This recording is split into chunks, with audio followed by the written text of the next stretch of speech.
Hello guys, welcome back to my channel the Hungus Dining. आजची आपली recipe आहे तांदळाचे वाफेवरचे पापड कसे करायचे ते आज मी तुम्हाला सांगणार आहे। चला तर बघूया। हे मी 1 कप तांदूळ घेतलेला आहे। तुम्ही कुठलाही प्रकारचा तांदूळ घेऊ शकता। आता एका भांड्यामध्ये मी हा तांदूळ टाकून याला स्वच्छ 4 ते 5 पाण्याने स्वच्छ धुवून घेणार आहे।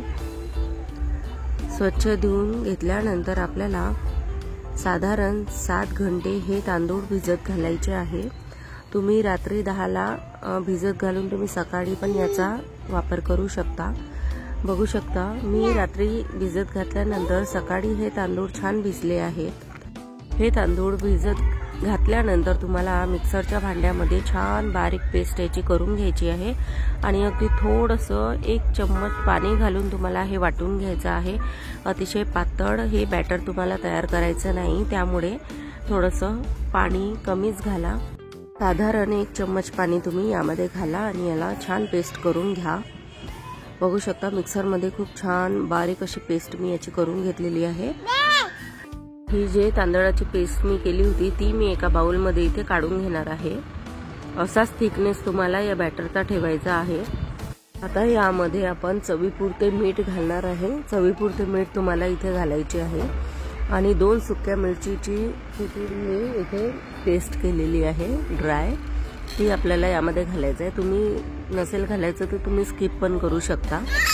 तांदळाचे पापड करण्याकरिता आपल्याला एका भांड्यामध्ये 1 कप पाणी घालायचं आहे गरम करण्याकरिता आणि एखादा सुती कापड आपल्याला असा या भांड्यावर लावून घ्यायचा आहे, टाईट करायचा आहे, जेणेकरून आपले पापड छान फैलवता येतील। मी याला टाईट करण्यासाठी इथे रबर लावत आहे आणि हा कापड तुम्हाला अगदी टाईट लावायचा आहे, नाहीतर पापड जो आहे तो व्यवस्थित होणार नाही। आता मी हे पातेल्याला कापड लावून गॅसवर ठेवलेला आहे। सर्वात आधी तुम्हाला थोडंसं कमी गॅस ठेवायचा आहे। कमी गॅस ठेवल्यानंतर थोडंसं कापडाला, सुती कापडाला आपल्याला प्रत्येक पापडाच्या आधी पाणी लावायचं आहे। पाणी लावण्याने आपला पापड खूप छान होईल आणि लगेच निघेल। अंड इथे तापलेलं आहे। आता कापडावर मी सुती कापडावर इथे पाणी टाकलेलं आहे आणि तुम्हाला जर छोटे पापड करायचे असतील तर तुम्ही छोटा चम्मच यूज करा। मी मीडियम साईजचा चम्मच घेतलेला आहे आणि असं आपल्याला फैलवायचं आहे आणि त्यावर प्लेट झाकण ठेवलेली आहे आणि याला 20 ते 30 सेकंदासाठी वाफेवर येऊ द्या, लगेच पापड होईल। अशाच प्रकारे सर्व पापड आपण इथे तयार करून घेऊया। फक्त एक टिप लक्षात ठेवा की प्रत्येक पापडा टाकत असताना खाली तुम्हाला पाणी टाकायचे आहे आणि बघू शकता सुरीने अगदी व्यवस्थित सोपी पद्धतीने हा पापड निघालेला आहे। आता याला मी एका ताटलीवर काढून घेणार आहे। अशाच प्रकारे परत पाणी घालून मी परत त्याच पद्धतीने पापड आपण इथे टाकून घेतलेला आहे। अगदी 20 ते 30 सेकंदात आपला पापड तयार होतो। अशाच प्रकारे सर्व पापड मी इथे तयार करून घेणार आहे।